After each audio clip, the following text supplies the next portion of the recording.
салому дуруди бепоён ба кулли мухлисони барномаи дар шабакаҳои иҷтимоӣ. Фирдавси Хурсанд топ хабарҳои варзиширо мегӯяд. оғоз мекунем. дар ду рӯзи охир фақат гап сари бозиҳои лигаи чемпионҳо аст. дигар мавзӯи зуртар аз ин наёфтам. ҳарчанд мо дертар барнома кардем, вале факту далелҳои ҷолибе аз ин бозӣ дорем, ки месазад шумо азоб кашида моро тамошо намоед. муҳимтарин ва марказитарин рақобати ду рӯзи охир ин дидори ҷавобии мадридиҳо ба шаҳриҳои Англия буд, ки то ҳол мухлисон дар шабакаҳои иҷтимоӣ атрофи он ҳарф мезананд. биёед мардум Манчестер Сити ва Пеп Гвардиоларо сахти бад нагирем.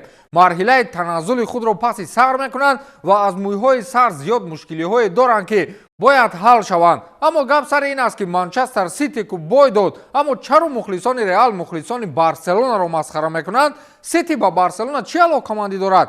бозӣ маълум буд, ки ба нафи Реал мешавад. аммо ман пеш аз бозӣ ба андешаи он будам, ки шояд ҳайати нави Гвардиола чӣ кореро ба сомон мерасонанд. аз Умар Мармуш ва Абдуқодир Ҳусайнов интизориҳо зиёд буд ва ҳарду ҳам аз уҳдаи кори худ ба хубӣ баромаданд. масалан, Абдуқодир Ҳусайнов Винисис Жуниорро нафаскашӣ намонд. Мармуш ҳам иқтидоре ки дошт сарф намуд. аммо бозӣ муқобили кадом як Брентфорд не, балки муқобили дастае буд, ки феълан дар қатори рақами якҳои ҷаҳон меистад. Мбаппе ҳанӯз дар дақиқаи сеюм корро ҳал кард ва дигар бозиро пурра мадридиҳо идора мекарданд. бовари кас намеомад, ки онҳо воқеан ҳамон Манчестер Сити бошанд. бозии Мбаппе буд. вақте Винисиусро диданд, ки Абдуқодир шонсаш намедиҳад, дарҳол Карло Анчелоти пурра ба Мбаппе такя кард ва нимҳиматгарон низ дар ҳар мавқеъ ӯро меҷустанд. то дақиқаи 80 Реал тамоман бо шогирдони Гвардиола шонс надод. онҳо мисле ки бозингарони Ситиро масхара мекарданд. Мбаппе ду маротибаи дигар гол зад ва умеди мухлисони Сити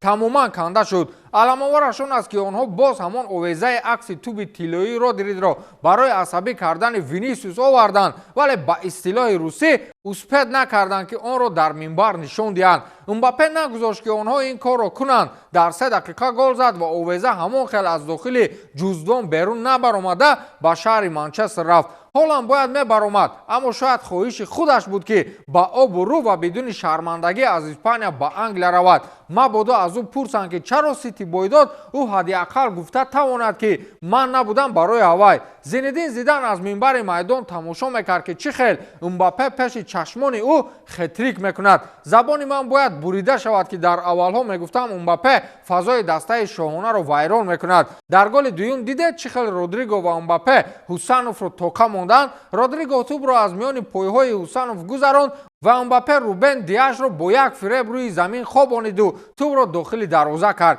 хетрики Мбаппе муқобили Сити ин дуюмин хетрики ӯ бо пираҳани Реал ба ҳисоб меравад. Мбаппе дар таърихи Лигаи чемпионҳо ва умуман Евроҷомҳо ягона бозингаре ҳаст, ки ҳам дар Камп Ноу ва ҳам дар Сантьяго Бернабеу хетрик анҷом додааст. соли 2021 вақте ки дар ПСЖ буд, ба дарвозаи Барселона 3 гол зада буд ва инак дар Сантьяго Бернабеу ба дастаи дуюми Барселона 3 гол мезанад. Манчестери бечора дар муқобили Реал шабеҳи дастаи сарикӯтали варзоб буд. мухлисони Реал майдони Сантьяго Бернабеуро бо суруди Гвардиола аз Сити наро ба ларза медароварданд. Манчестер Сити аввалин бор аст, ки бо сармураббигии Пеп Гвардиола ба даври якашниҳоии Лигаи чемпионҳо намебарояд. ин сол соли Гвардиола нест. дастаи ӯ титу парешон шуд ва болои сӯхта намакоб ҳамсари ӯ, ки ними умр ҳамроҳаш буд, аз ӯ рафт. ягон нафар ғайри Месси ба дарвозаи дастаи Гвардиола дар Лигаи чемпионҳо ба ҳадди Мбаппе гол назадааст. ҳардуи онҳо 7 голӣ доранд.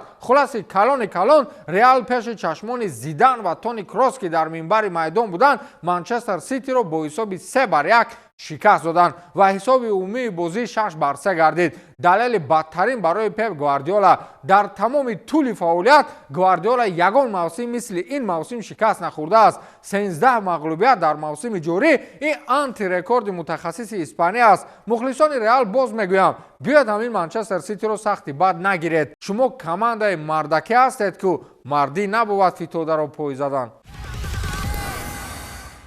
барои маблағ кор кардан аз пешгӯии футбол шумо метавонед ба телеграм-канале, ки ман дар комментария закрепит кардаам, даромада силкаи гузоштаи моро пахш намоед. дар аввалин пардохт шумо метавонед 8000 сомонӣ ба даст биёред. барори кор. аз як рекорди таърихии дигари Килиан Мбаппе ҳарф мезанем. акнун дигар ба фикрам исми ӯро зуд ба забон меорем. ҳоло ба гумонам таи 2 соли оянда касеро бо ӯ қиёс карда намешавад. ба умеди ҳоланд будем ки Манчестер вайрон шуд ва то ба худ меояд вақти калон дар кор аст. ҳамлагари фаронсавӣ Килиан Мбаппе дар мусобиқаҳои аврупоӣ дар мавсими дебютиаш дар ҳайати Реал Мадрид аз рӯи шумораи голҳо рекорди Роналду ва Техадоро такрор кард. Мбаппе имрӯз 7 гол задааст ки ба рақами Криштиану Роналду дар мавсими 2009-2010 ва Хусто Техада дар мавсими 1961-1962 баробар аст. дар ин бора Opta Sports хабар додааст. касе дигар дар мавсими дебютиаш дар Лигаи Чемпионҳо то марҳилаи якашниҳоӣ 7 гол назада буд. ҳамчунин чӣ гуна ишора кардем, Мбаппе бо ин хетрик дастоварди ҳамлагари аргентинӣ Лионел Мессиро дар вохӯриҳо бо дастаҳои таҳти раҳбарии мутахассиси испанӣ Хосеп Гвардиола дар мусобиқаҳои аврупоӣ такрор кард. Килиан Мбаппе аз тобистони соли гузашта дар ҳайати Реал Мадрид бозӣ мекунад. барои маълумот, ҳамлагари фаронсавӣ қаблан дар дастаҳои ПСЖ ва Монако бозӣ кардааст. акнун дар Реал ӯ роҳи худро ба сӯи унвони беҳтарин футболбози таърих дар 10 солаи оянда идома медиҳад ва ман мутмаинам ки пайкараи ӯро дар шаҳри Мадрид ҳатман месозанд.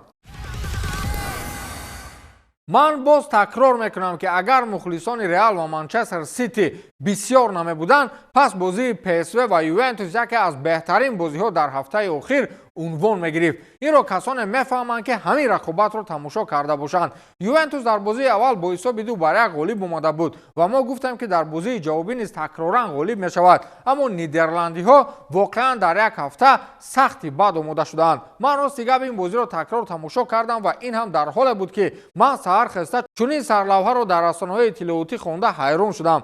бошгоҳи ПСВ Нидерланд дар бозии ҷавобии марҳилаи плей-оффи Лигаи Чемпионҳо бар Ювентус зафар ёфта ба даври 8-1 ниҳоӣ рафт. бозии дастаҳо то вақти изофӣ тӯл кашида бо ҳисоби 3-1 ба фоидаи тими мизбон анҷом ёфт. ҳамин тариқ аз рӯи ҷамъи 2 бозӣ бо ҳисоби 4-3 дастаи ПСВ ба марҳилаи навбатии мусобиқот роҳхат гирифт. дастаи шаҳри Турин аз идомаи мусобиқа бенасиб шуд. туриниҳо акнун ба дастае табдил ёфтаанд ки дар евроҷомҳо ҳамчун дастаи миёнаҳол баромад мекунанд. на танҳо ПСВ балки дастаҳои нидерландӣ воқеан имсол ҳангома нишон медиҳанд. бовар кунед инҳо дар марҳилаи якашниҳоӣ барои дастаҳои муддаӣ дарди сар месозанд. бозии дастаҳои ПСЖ ва Брести бечораро гап ҳам назанем мешавад. бозингарони Брест то охир ба фикрам соати таблоро нигоҳ доштанд ки кай тамом мешавад. бозии ҷавобии дастаҳо дар варзишгоҳи Парк де Принси шаҳри Парижи Фаронса баргузор гардид. ин вохӯриро ҳайати доварон таҳти раҳбарии Майкл Оливер аз Англия идора карданд. ПСЖ бераҳм бо ҳисоби 7-0 ғалаба намуд. аҷибии кор дар ин аст ки касе дар ҳамин 7 гол дубл накард. мисле ки онҳо маслиҳат мекарданд ки ин навбат кӣ гол мезанад, кӣ не. хулас Кварацхелия ҳам гол зад, Баркола ҳам, дигару дигарошам. дар бозии гузашта ПСЖ ин дастаро 3-0 зада буд ва ҳисоби умумии бозиҳои рафту баргашт 10-0 шуд. дар Лигаи Чемпионҳо ки муҳим бой додан бошад, дастаи деҳаи мо ҳам метавонад бозӣ карда. аз Абдусамад халос шудем, боз дар ситами як хешу табори дигараш гирифтор гаштем. шӯхӣ ва аммо инро намешавад ногуфта. тасаввур кунед, дар олмон бачаҳои тоҷик, махсусан як ҷавон бо номи Азамиддин Порсо бо ҳамроҳии як гурӯҳ ҷавонони тоҷики дигар як дастаи футболӣ месозанд. ин даста ном дорад Тач Спорт НРВ Норденштейн Вестфален. бозиҳоро дар дивизиони 10 Бундеслига оғоз мекунанд. аз он ҷо мебароянд ба дивизиони 9 ва миёни 7 вилояти олмон ғолиб омада ба дивизиони 8 мераванд. дар дивизиони 8 миёни минтақаҳои шарқ, шимол, ғарб ва ҷануби ин кишвар ғолиб омада ба дивизиони 7 мераванд. дар дивизиони 7 низ миёни беҳтаринҳои минтақаҳои олмон ғолиб шуда акнун ба дивизиони 6 баромадаанд. дар 4 сол шербачаҳои тоҷики пурра ҳайати он аз бачаҳои тоҷик иборат аст 4 дивизионро гузаштаанд. агар ҳамин анъана идома ёбад, 6 сол пас дар Бундеслигаи асосӣ муқобили Бавария ва Байер бозӣ мекунанд. чӣ хел бояд ифтихор накунем? ин дастаро як ҷавони боистододи тоҷик Азамиддин Порсо таъсис додааст. 4 сол пеш бачаҳои тоҷикро муттаҳид мекунад ва дастаи футболӣ месозад. акнун онҳо дар бозиҳои калони расмӣ рақобат мекунанд ва барои дастаҳои минтақаҳои олмон шинос ҳастанд. онҳоро мешиносанд. дар дивизиони 6 низ ҳоло беҳтарин бозиҳоро паси сар доранд ва натиҷаҳои боварнокарданиро ба даст овардаанд.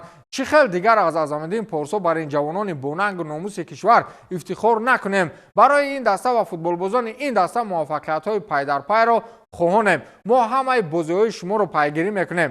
шербачаҳои Touch Sport NRV Nordenstein Westfalen. Ба ҳамин тамом, то дидори навбатӣ, хайр.